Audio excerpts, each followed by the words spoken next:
Breaking news, Iran అణు కేంద్రాలపై America జరిపిన అటాక్కు రివెంజ్గా గట్టి బదులు చెప్పాలి అని ఆ దేశం నిర్ణయించింది. అందులో భాగంగా ప్రపంచంలోని అత్యంత కీలకమైన చమురు రవాణా మార్గాల్లో ఒకటైన హర్మోజ్ జలసంధిని మూసివేయాలి అనే ప్రతిపాదనకు ఇరాన్ పార్లమెంట్ గ్రీన్ సిగ్నల్ ఇచ్చింది.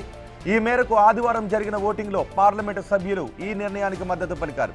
అయితే ఈ విషయంలో ఫైనల్ డెసిషన్ ఆ దేశ సుప్రీం నేషనల్ సెక్యూరిటీ కౌన్సిల్తో పాటు దేశ అత్యున్నత నాయకుడు అయతొల్లా అలీ ఖమేనీ తీసుకోవాల్సి ఉంటుంది.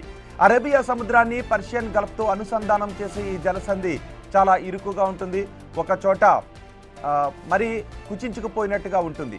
ప్రపంచ ఇంధనానికి అత్యంత కీలకమైన ధమని వంటిది ఈ జలసంధి. ఈ జలసంధి ద్వారా ప్రపంచ చమురు వాణిజ్యంలో దాదాపు 20% రవాణా ఇక్కడి నుంచే జరుగుతోంది.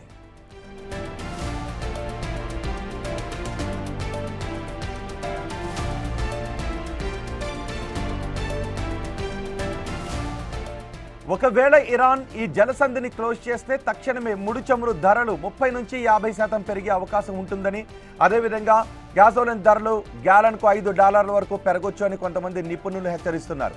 హర్మోజ్ జలసంధిని మూసివేయడం అంటే నౌకల రాకపోకలను అసాధ్యంగా మార్చడమే.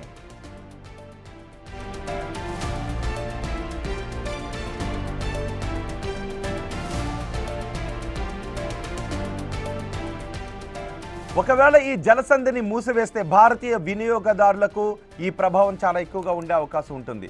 చమురు సరఫరాలో ఎటువంటి అంతరాయం ఉండదు అని ఇటు కేంద్రం అంటోంది. కేంద్ర పెట్రోలియం సహజ వాయువుల శాఖ మంత్రి హర్దీప్ సింగ్ పురి ఈ విషయాన్ని స్పష్టం చేశారు. ఈ ప్రభావం మనపై పెద్దగా ఉండదు అని. ఈ విషయంలో ప్రజలు ఎటువంటి భయాలు పెట్టుకోవాల్సిన అవసరం లేదు అని భరోసా ఇచ్చారు ఆయన. ప్రస్తుతం మనకు వచ్చే సరఫరాలో ఎక్కువ భాగం హర్మోజ్ జలసంధి ద్వారా రావడం లేదు అని మంత్రి తెలిపారు. దేశంలోని చమురు మార్కెటింగ్ సంస్థలైన Indian Oil, Bharat Petroleum, Hindustan Petroleum దగ్గర అనేక వారాలకు సరిపడా నిల్వలు ఉన్నాయి అని ఆయన చెప్పారు. వివిధ మార్గాల ద్వారా ఇంధన సరఫరాలు నిరంతరాయంగా అందుతూనే ఉన్నాయని వివరించారు.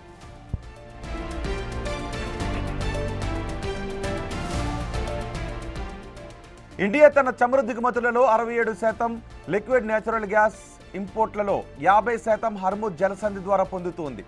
భారత్ ప్రతిరోజు 55 లక్షల బ్యారెళ్ల ముడి చమురును దిగుమతి చేసుకుంటూ ఉండగా అందులో 20 లక్షల బ్యారెళ్లు ఈ జలసంధి ద్వారానే వస్తున్నాయి. ఈ జలసంధి మూసివేస్తే రోజుకు 20 లక్షల బ్యారెళ్ల క్రూడ్ ఆయిల్ సప్లై ఆగిపోతుంది. హర్మోజ్ మూసివేతతో రష్యా, అమెరికా, బ్రెజిల్, పశ్చిమాఫ్రికా దేశాలపై భారత్ ఆధారపడవచ్చని నిపుణులు అభిప్రాయపడుతున్నారు. భారత్కు ప్రధాన వనరుగా ఉన్న రష్యా తన చమురు రవాణాకు హర్మూజ్పై ఎక్కువగా ఆధారపడదు.